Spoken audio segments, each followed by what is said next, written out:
interna corporis, de eventual ato incompatível com o decoro parlamentar. De outro lado, quando manifesta opinião em local distinto, o reconhecimento da imunidade se submete a uma condicionante, qual seja, a presença de um nexo de causalidade entre o ato e o exercício da função parlamentar. O que o Fux estava dizendo aqui? Olha, dentro do recinto parlamentar, dentro da Casa Legislativa, não interessa o que foi dito. O que foi dito é abarcado pela imunidade parlamentar material, que é absoluta. Não pode o parlamentar responder civilmente, tampouco penalmente. Não pode.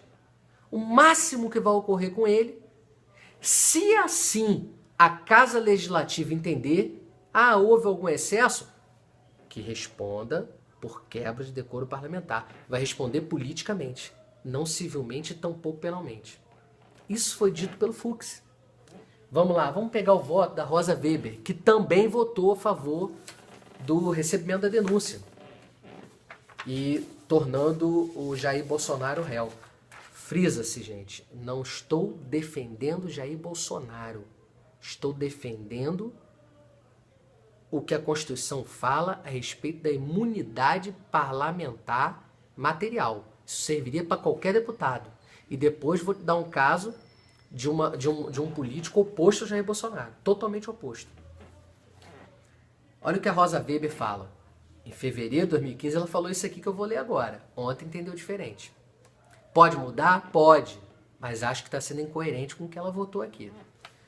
Na minha ótica, e pedindo todas as vênias ao eminente relator, entendo que, tal como está posto no acordo recorrido, a conduta imputada se subsume, sim, na imunidade absoluta prevista na Constituição, sob pena de a cada manifestação do parlamentar se impor uma valoração específica que iria, no mínimo, retirar a força da garantia constitucional, da prerrogativa constitucional. Rosa Weber falou isso em fevereiro de 2015.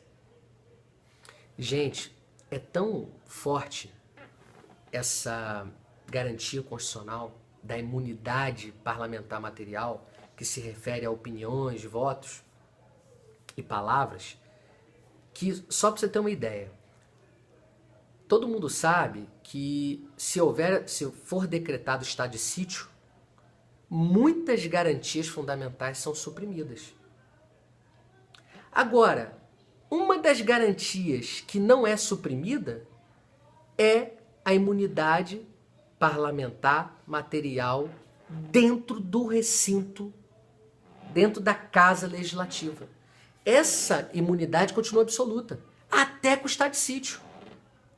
Só vai haver uma mitigação pequena, uma pequena mitigação, quando houver um pronunciamento fora do recinto, fora da Casa Legislativa, e assim mesmo, e que essa palavra, que essa frase, seja colhida com o estado de sítio, e assim mesmo, ela só vai ser suspensa, essa imunidade só vai ser suspensa fora do recinto legislativo por meio de 2/3 da Casa Legislativa, de voto da Casa Legislativa. Ou seja, no caso do Bolsonaro, num estado de sítio, só seria suspensa essa imunidade fora da Casa Legislativa por meio de 2/3 dos deputados, dos votos dos deputados. Mas o que está se discutindo aqui é que o que foi falado pelo Bolsonaro foi na Casa Legislativa. Então está abarcada pela imunidade parlamentar material, que é sim absoluta. Agora, a segunda turma do STF, um dia antes do recebimento da denúncia do Bolsonaro, a segunda turma não foi a turma que recebeu a denúncia do Bolsonaro. A segunda turma é outra turma. É a turma composta pelo Teori, é a turma que está julgando a Lava Jato. Composta pelo Teori, pelo Celso de Mello. Um dia antes, estava se discutindo se iria ou não aceitar o recebimento de uma queixa-crime proposta pelo Aécio Neves contra a deputada Jandira Fegali. É isso que eu quero falar, gente. Não estou aqui para defender Bolsonaro ou defender Jandira. Eu estou aqui para tentar demonstrar tecnicamente que o STF tem que ser coerente. Embora entenda que juízes podem mudar de opinião.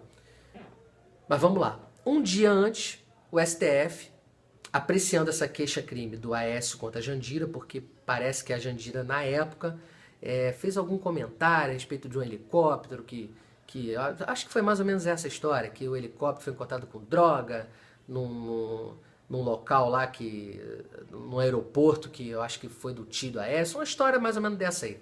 Eu não sei exatamente o que foi. Mas onde eu quero chegar? Que o STF, a segunda turma do STF, um dia antes, arquivou essa queixa-crime. Por quê? Porque entendeu que a Jandira, quando ela estava se referindo ao fato, ela estava se referindo ao fato dentro do Congresso. E que isso era abarcado pela imunidade material parlamentar, que é absoluta. E mais, parece que isso que a Jandira falou, a deputada Jandira, parece que ela também noticiou isso no Twitter, no Facebook, nas redes sociais. E aí, o que o ministro Celso, se eu não me engano, foi o Celso de Mello, falou? Que o fato do que a Jandira falou primeiro no Congresso, depois ter sido veiculado por ela própria nas redes sociais dela, é como se fosse uma extensão do mandato parlamentar dela. Ou seja, ela usou o Face, usou o Twitter para apenas reproduzir o que ela havia falado dentro do Congresso. Então, o que a segunda turma entendeu? Está abarcado pela imunidade parlamentar material. Logo, não dá para se receber essa queixa-crime do Aécio contra a Jandira, porque não dá para responsabilizar penalmente.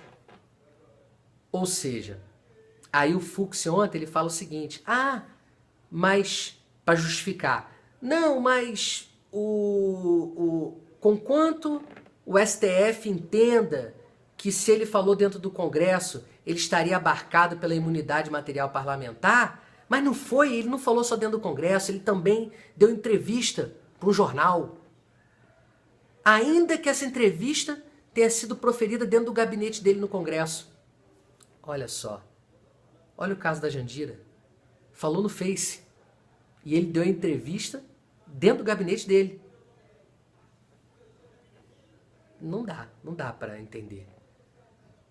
Dentro do Congresso, ele deu entrevista dentro do gabinete dele. Como que isso vai ter mais peso do que o que a Jandira fez em relação ao Twitter? O que a Jandira fez não está errado, não. O que a Jandira fez está abarcado pela imunidade. O Supremo entendeu corretamente. O que o Supremo, na minha opinião, entendeu errado foi ontem, em relação ao Bolsonaro. Então, o que eu quero, a reflexão que eu quero fazer com vocês é a seguinte.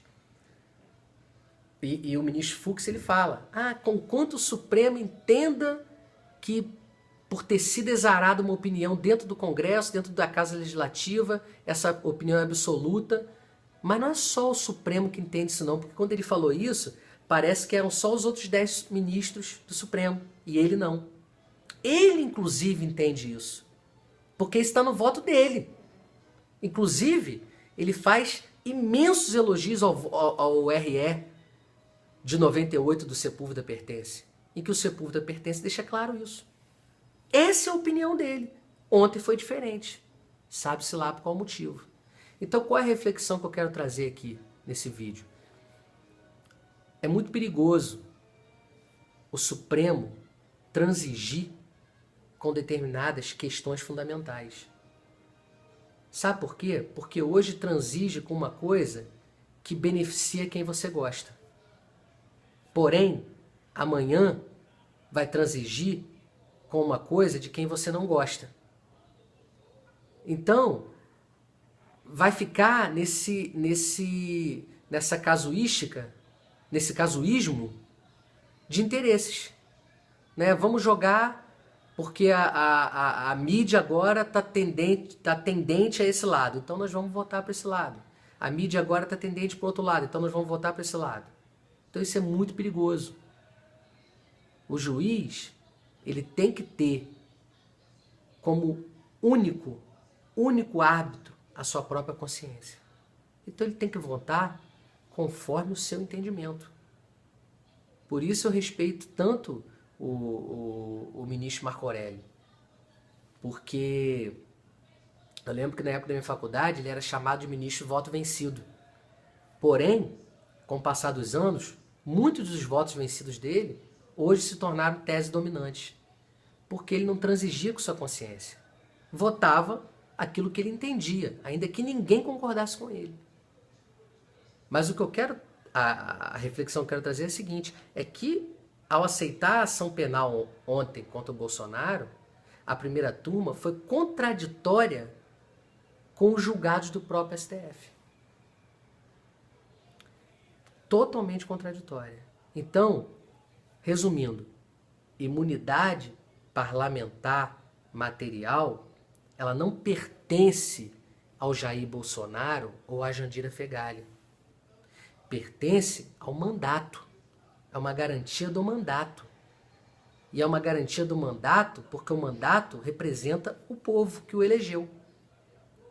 Então a pessoa ela não pode ficar tolhida em suas opiniões. Por isso a Constituição é clara. Não responde civilmente ou penalmente. Agora, eventuais excessos, vai responder politicamente. Politicamente. Quantos aqui se lembram de um deputado no dia da votação do impeachment, apontando o dedo para o Eduardo Cunha e chamando de gangster? Pode responder penalmente? Não pode. Não pode. Não pode. Agora, politicamente, é um assunto interno do Congresso. Se o Congresso quiser caçar o mandato dele por quebra de decoro, eles vão se resolver lá. Agora, penalmente, me parece até que o Eduardo Cunha entrou com uma queixa-crime contra ele. Não vai dar em nada. Não pode dar em nada diante de toda a jurisprudência do Supremo. Agora, depois de ontem, pode até ser que dê. Porém, conforme eu estou falando, vai ser contraditório. Né? Então, em tese, o deputado ele está abarcado sim pela imunidade material parlamentar, que é sim absoluta. Tá? Então essas foram as minhas considerações. Se você quiser compartilhar e comentar, fica à vontade, tá?